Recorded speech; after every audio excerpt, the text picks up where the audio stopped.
बिस्मिल्लाहिर्रहमानिर्रहीम। आज का जो हमारा सब्जेक्ट है वो ह्यूमन डेवलपमेंट एंड लर्निंग है। कोड हमारा 8610 है। लेक्चर फर्स्ट का हम सेकंड पार्ट डिस्कस करने जा रहे हैं और मेरा नाम डॉक्टर तौहीद कमर है। पढ़ेंगे हम इस स्लाइड पे factors affecting growth and development. हमने ग्रोथ के बारे में भी पढ़ लिया, हमने डेवलपमेंट के बारे में भी पढ़ लिया। अब हम देखेंगे कि कौन कौन से फैक्टर्स हैं जो ग्रोथ और डेवलपमेंट के ऊपर असरअंदाज होते हैं। तो बहुत सारे ऐसे फैक्टर्स हैं जो ग्रोथ और डेवलपमेंट के ऊपर असरअंदाज होते हैं। स्टेप बाय स्टेप हम एक एक को डिस्कस करते हैं। सबसे पहले है जी बायोलॉजिकल फैक्टर। इस स्लाइड के ऊपर पहले मैं थोड़ा थोड़ा डिस्कस कर लेता हूँ, फिर इन डिटेल आगे स्लाइड्स के ऊपर दिया हुआ भी है। बायोलॉजिकल फैक्टर्स, इंटरपर्सनल रिलेशनशिप, तीसरा इन्वायरमेंटल फैक्टर और फोर्थ है early environment and experience. Biological factors तो आप समझते हैं कि ये आपके पास ये जेनेटिक भी होता है और आपके पेरेंट्स से जो है की तरफ से जो है आपके ऊपर असरअंदाज होना होता है। हमारी जो लुक है, शेप है, शक्ल है, अदात हैं, ये काफ़ी हद तक जेनेटिक वाइज एक नस्ल से दूसरी नस्ल में ट्रांसमिट हुई होती हैं और जो है उनको कोशिश के बावजूद भी जो चेंज करना चाहें तो समटाइम पॉसिबल नहीं होता। इसी तरह इंटरपर्सनल रिलेशनशिप, इसके ऊपर हमने पहले भी एक बात की है कि जो आपके पास जो आपकी ग्रोथ और डेवलपमेंट है वो इंटरपर्सनल रिलेशनशिप के ऊपर बहुत डिपेंड करती है। खासतौर पे डेवलपमेंट तो बहुत ज़्यादा डिपेंड करती है। ग्रोथ में तो जो आपके केयरिंग आपके रिलेशनशिप होंगे तो आपकी ग्रोथ डेफिनेटली बेहतर से बेहतर होगी और डेवलपमेंट में दो म्यूचुअल इंटरेक्शन होता है। म्यूचुअल रिलेशनशिप बेहतर होगा तो डेवलपमेंट भी बेहतर होगी और इसका ताल्लुक भी इन्वायरमेंट के साथ आता है। तीसरा आपके पास इन्वायरमेंटल फैक्टर्स है। प्योरली जो एक इन्वायरमेंट जैसे जैसे एक इंसान के ऊपर असरअंदाज होता है वैसे वैसे उसकी ग्रोथ और डेवलपमेंट जो है एक ह्यूमन की उसके ऊपर असर पड़ता है या असरअंदाज होती है। उसके बाद early experience, environment and experience. शुरू में जैसा कि इंसान को इन्वायरमेंट मिलता है और एक्सपीरियंसेस मिलते हैं वैसे वैसे उसकी ग्रोथ और डेवलपमेंट होती है। अब हम इनको इन डिटेल पढ़ते हैं। Biological factors refer to the genetic features that individual receive from their parents. हमने जैसे पहले भी बात की कि ये प्योरली जेनेटिक फीचर्स हैं जो पेरेंट्स से रिसीव होते हैं अब या अबौइदाद से रिसीव होते हैं अपने बच्चों को। These include gender as well as general physical and mental health, inherited traits और इनहेरिटेड विरासती खसूसियात जो हैं वो सारी बच्चों में बायोलॉजिकल फैक्टर के जरिए आती हैं। Boys and girls tend to develop differently. Boys और गर्ल्स दोनों मुख्तलिफ तरीकों से डेवलप होते हैं, दोनों की शेप एक तरह से या ग्रोथ एक तरह से नहीं होती। Similarly general health of the child, for example birth, weight and medical condition influence his her development over time. तो आप देखेंगे कुछ लोगों की इम्यूनिटी बहुत अच्छी होती है तो वो भी बायोलॉजिकल फैक्टर के पेरेंट्स उनके बड़े हेल्दी थे तो उसकी वजह से जो बच्चा दुनिया में आया वो एक हेल्दी पेरेंट्स का बच्चा दुनिया में आया तो उसमें इम्यूनिटी बहुत अच्छी थी। जब इम्यूनिटी अच्छी होगी तो डेफिनेटली उसका जो बर्थ है वो नॉर्मल होगी, उसका वेट नॉर्मल होगा, उसकी मेडिकल कंडीशन बहुत अच्छी होगी। इन जो मुख्तलिफ किस्म की डिजीज़ हैं या दूसरी चीज़ें हैं जो बच्चे की सेहत के ऊपर असरअंदाज हो सकती हैं वो कम से कम असरअंदाज होगी और ओवर टाइम ये चीज़ बेहतर से बेहतर होती जाएगी।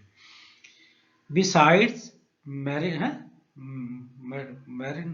Maternal age, health, stress and nutrition are likely to influence a child development.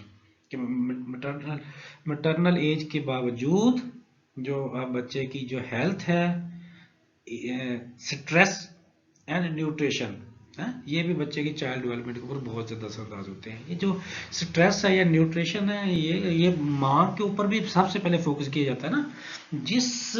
जो फीमेल मदर बनने जा रही होती है उसकी हेल्थ का, उसके न्यूट्रिशन का, उसके साइकोलॉजिकल या मेंटल हेल्थ का ख्याल रखना जो बहुत ज़्यादा ज़रूरी होता है। जितना उसको नॉर्मल रखेंगे, खुश रखेंगे, बेहतर रखेंगे उतना एक हेल्दी बेबी दुनिया को डिलीवर करेगी। तो इसलिए जो है ये बायोलॉजिकली फैक्टर भी है एनवायरमेंटल फैक्टर के साथ। दूसरा है अपने पढ़ा इंटरपर्सनल रिलेशनशिप, ये भी फैक्टर असरअंदाज होता है ग्रोथ और डेवलपमेंट के ऊपर। Interpersonal relationship are critical for a child learning and well being.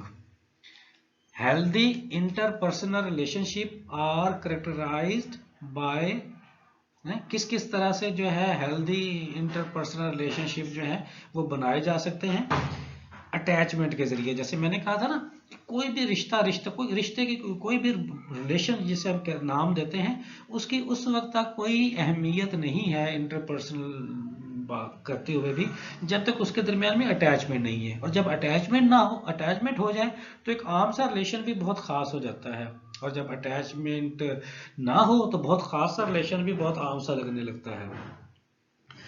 Positive parenting style, जो तरबियत है वो पॉजिटिव होनी चाहिए। पेरेंट्स की जो है साफ साफ पेरेंटिंग एजुकेशन होनी चाहिए। आप में से कुछ लोग मैरिड भी होंगे, कईयों की इंगेजमेंट हो चुकी होगी, कोई दिलों में शादी की खुशियां जो है वो लिए बैठे हुए होंगे। अलबत्ता सारे इस वक्त जितने भी आप लोग बैठे हैं, शादी को आप सबके जहन में एक मेन अहमियत हासिल है, चाहे जिनकी हो चुकी है या जिनकी होने वाली है या जिनकी होनी होगी। लेकिन हम सबको पेरेंटिंग एजुकेशन का नहीं पता, किसी ने पेरेंटिंग एजुकेशन नहीं पढ़ी। हम इंटरटेनमेंट के फैक्टर में शादी को लेते हैं, रोमांटिक लाइफ को शादी में लेते हैं, जिम्मेदारियों के हवाले से कभी भी हमारी ना एजुकेशन सिस्टम में चीज़ें दाखिल की गई हैं, ना जिम्मेदारी के हवाले से पहले ट्रेनिंग दी गई है कि आपकी अब शादी होने जा रही है, आपने कुछ अरसे के बाद पेरेंट्स बनना है, तो अपने बच्चों के जो पेरेंटिंग जो आपके पास तरबियत है वो कैसे करनी है, पॉजिटिव कैसे, इसके हवाले से कोई भी तरबियत वो आपके पास प्रॉपर फोरम नहीं होता मेरे पॉइंट ऑफ व्यू से। लेकिन यहाँ वही बात करता है, पॉजिटिव पेरेंटिंग स्टाइल होना चाहिए।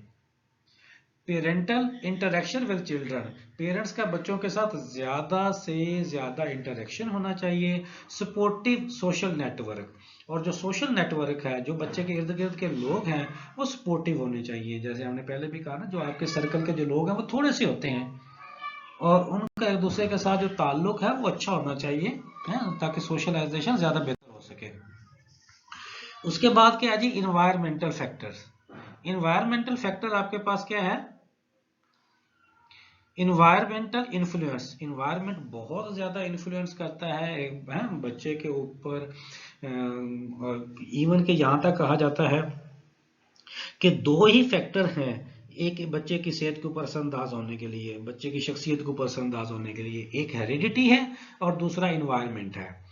कुछ साइकोलॉजिस्ट कहते हैं कि इन्वायरमेंट बहुत ज़्यादा अफेक्ट करता है ये फैक्टर जो है एज कम्पेयर टू हेरिडिटी। कुछ लोगों का ख्याल है कि हेरिडिटी बहुत ज़्यादा अफेक्ट करती है बच्चे को एज कम्पेयर टू इन्वायरमेंट। लेकिन मेजॉरिटी के जब हम राय को कंपेयर करते हैं तो सबकी यही राय है कि इन्वायरमेंट और हेरिडिटी दोनों ही बच्चे की शख्सियत के ऊपर असरअंदाज होते हैं। आज तक ये तय नहीं किया जा सका कि इन्वायरमेंट ज़्यादा असरअंदाज होता है या हेरिडिटी ज़्यादा असरअंदाज होती है।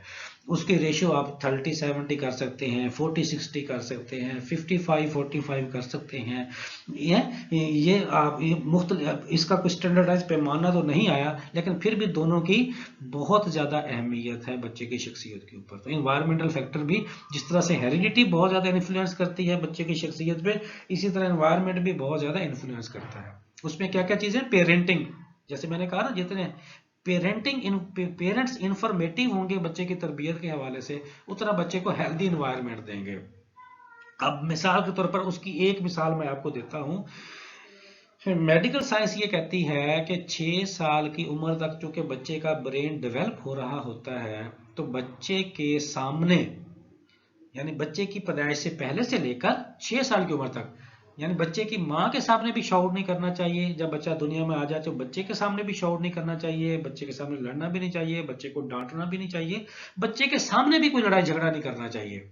इन सारी चीज़ों की वजह से बच्चे के ज़हन के ऊपर प्रेशर पड़ता है, उसके न्यूरॉन्स डैमेज होते हैं, और एक दफ़ा न्यूरॉन सेल डैमेज हो जाए तो मेडिकल साइंस में उसकी कोई रिकवरी नहीं है। अब जाके कोई जेनेटिक इंजीनियरिंग जब से आई है तो वो थोड़ा बहुत क्लेम कर रही है कि हम न्यूरॉन सेल्स को रिकवर कर लेते हैं, लेकिन प्रैक्टिकली अभी जर्नल प्रैक्टिस में इस तरह की बात नहीं आई।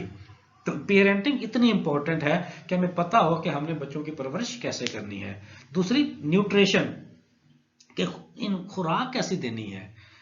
क्या हम अडल्ट हैं, मेच्योर हैं, पेरेंट्स बन चुके हैं या मुस्तकबिल में बनने जा रहे हैं, क्या हमें अपनी न्यूट्रिशन का पता है, हमें अपनी खुराक का पता है कि हम जो ले रहे हैं या हमने जो ली है वो बैलेंस डाइट थी। तो हमने आगे आने वाली नस्ल की जो है बैलेंस डाइट का कैसे ख्याल करना है। जो चीज़ बच्चा खाता है वो खिलाते जाओ। मैंने डॉक्टर को कहा कि बच्चा जो है वो खाता नहीं है, तो वो कहते हैं ये पेरेंट का फॉल्ट है। हमने कहा बच्चे को मुंह में डालते हैं, बच्चा निकाल देता है, वो कहते हैं जी पेरेंट का फॉल्ट है। मैंने कहा जी बच्चे को हम 3-4 दफा फिर भी खिला देते हैं, वो कहते हैं कि ये तो कोई टाइम नहीं है खिलाने का, बच्चा तो दवाई कोई नहीं है।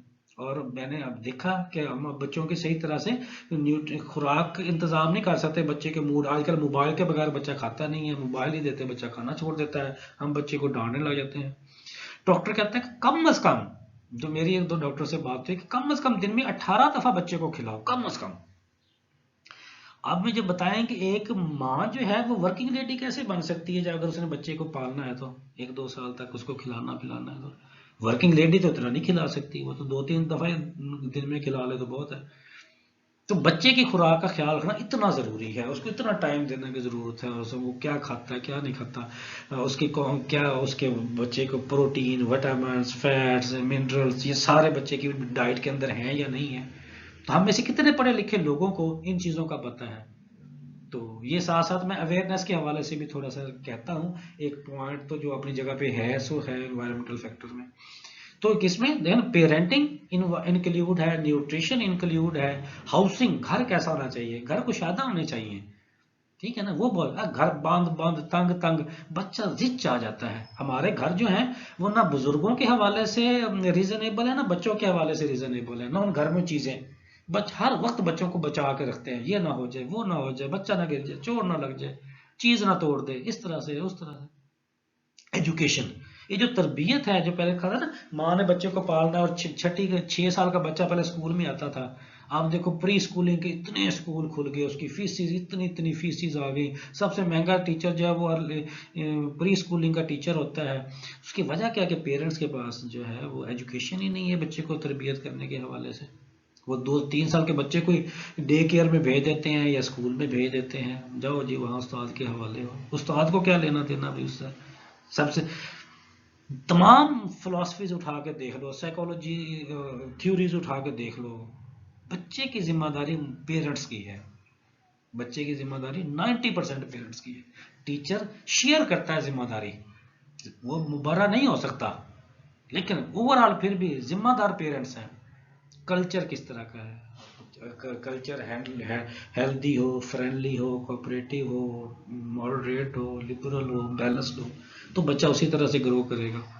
है रिजल्ट हो है तो साफ ज़ाहिर है बच्चे की तबीयत भी वैसे वैसे ग्रो करेगी। इनकम बहुत ज़्यादा काउंट करती है। जिन जिन घरों के पेरेंट्स की इनकम हेल्दी होती है, उनके बच्चों के है ना ग्रोथ अच्छी होती है, ये सारी चीज़ें बेहतर हो जाती हैं। क्योंकि इनकम एक बहुत बड़ा टेंशन है घर, जिस घर में ये इस टेंशन को बैलेंस हो जाता है तो बहुत सारी चीज़ें उसके साथ साथ बैलेंस भी हो जाती हैं। अच्छा, इसी तरह से जो एम्प्लॉयमेंट है, साफ साफ वो इनकम के साथ रिलेट है। अगर कोई बिजनेस करता है इनकम के जरिए तो वो भी ठीक है, जॉब करता है तो उसके साथ इनकम आती है तो तब भी ठीक है, आती है तो तब भी बेहतर नतीजे आते हैं, नहीं आती तो उससे बच्चा भी नज़रअंदाज होता है, अफेक्ट होता है, उसकी हेल्थ भी डिस्टर्ब होती है, हाइजीन भी डिस्टर्ब होती है, एजुकेशन भी डिस्टर्ब होती है, घर के अंदर टेंशन भी रहती है, तो कल्चर भी टेंस रहता है। हेल्थ सर्विसेज, डेवलप कंट्रीज में तो हेल्थ सर्विसेज के बकायदा सेंटर्स बने और पेरेंट्स को बाउंड किया जाता है कि इतने अरसे के बाद अपने बच्चे को आकर चेक करवाएं। और जहाँ पे नेग्लिजेंस होती है पेरेंट्स को एक्सप्लेनेशन दी जाती है कि आप बच्चे का ठीक तरह से ख्याल नहीं कर रहे। हमारे यहाँ तो माँ का थप्पड़ 2 साल के बाद थाड़ आता है माँ बच्चे के फेस पे है, फिर गले लगा के रो रही होती है, मैं मेरा लाडू, मेरा प्यारा, मेरा चूना है, मुझे क्यों तंग करते हो, मुझे क्यों गुस्सा करवाते हो, छोटी सी जान को मैंने थप्पड़ मार दिया। फिर लाड़ शुरू होता है। पहले उसका बेड़ा गर्क कर दिया थप्पड़ मार के, उसके न्यूरॉन्स पता नहीं डैमेज किए कि नहीं किए। फिर सबसे ज्यादा अगर बच्चे की शख्सियत को डैमेज करती है तो प्यार प्यार में माँ कर देती है। तो हेल्थ सर्विसेज और सेफ्टी। अब बच्चा जिनके हाथों सेफ है उन्हीं से मार खा रहा है, सेफ्टी कहां से होगी? अगर छोटा सा बच्चा मार खाता है माँ से या बाप से, तो सबसे ज्यादा सेफ्टी तो माँ बाप के पास होगी ना बच्चे को, तो उसी के पास से मार खा रहा तो सेफ्टी तो ना रही। तो सेफ्टी भी बहुत जरूरी है बच्चे के लिए। 6 साल तक बच्चे को हाथ भी नहीं लगाना चाहिए। अफेक्ट्स अफेक्ट अ चाइल्ड डेवलपमेंट, और ये सारी चीजें जो हमने पढ़े हैं चीजें, ये सारे के सारे बच्चे की डेवलपमेंट को अफेक्ट करते हैं। It is important that children are brought up in a safe, healthy and nurturing environment to positively influence their development. ये बहुत ज़्यादा इंपॉर्टेंट और ज़रूरी है कि बच्चे ने ब्रॉडअप होना है सेफ हेल्दी इन्वायरमेंट में और नर्चरिंग इन्वायरमेंट, और उसकी परवरिश अच्छे और पॉजिटिव इन्वायरमेंट में हो, तो पॉजिटिव इन्फ्लुएंस देयर डेवलपमेंट। तो बच्चे की जो तरबियत है वो एक हेल्दी और पॉजिटिव इन्वायरमेंट में करनी चाहिए। अर्ली इन्वायरमेंट एंड एक्सपीरियंसेस, ये आपके पास लास्ट इसके अंदर हमने पढ़ा था कि हमने कहा था जो शुरू शुरू में जो एक्सपीरियंसेस होते हैं और इन्वायरमेंट बच्चे को मिल जाता है वो उतना ही बच्चे के लिए फायदेमंद हो। अच्छा मिल जाएगा तो ज्यादा फायदा होगा, नहीं अच्छा मिलेगा तो वो भी बच्चा उसी हवाले से असरअंदाज होगा। The most important early environment for an infant, infant mean बच्चा, is provided by his her primary care giver. और प्राइमरी केयर गिवर क्या होती है? माँ होती है साहब, माँ नहीं होगी तो साहब फिर जो भी बच्चे को पाल सकेगा, अल्लाह ना करे है किसी की कोई बच्चा बगैर माँ के अपनी परवरिश ले। A child relationship with his her care giver and mutual affect on each other, ये जो रिलेशनशिप है ये केयर गिवर का और चाइल्ड के दरमियान म्यूचुअल एक दूसरे के साथ होता है। अंडरस्टैंडिंग अच्छी होगी तो साफ सारा फाउंडेशन अच्छी बनेगी। ले द फाउंडेशन फॉर डेवलपमेंट, इस तरह बच्चे की फाउंडेशन डेवलप होती है। Consequently a child development of social, physical, emotional, language and cognitive skill in largely influenced by early environment and experience gained through reciprocal social interaction with adult and caregiver, कि जो शुरू का early environment होता है जो बच्चे को provide किया जा रहा होता है, बड़े बड़े बच्चे के साथ दे रहे होते हैं, बच्चा बड़ों से ले रहा होता है, ये रेसिप्रोकल होता है। और ये आपके पास ये इन्वायरमेंट जो है बच्चे के ऊपर बहुत ज्यादा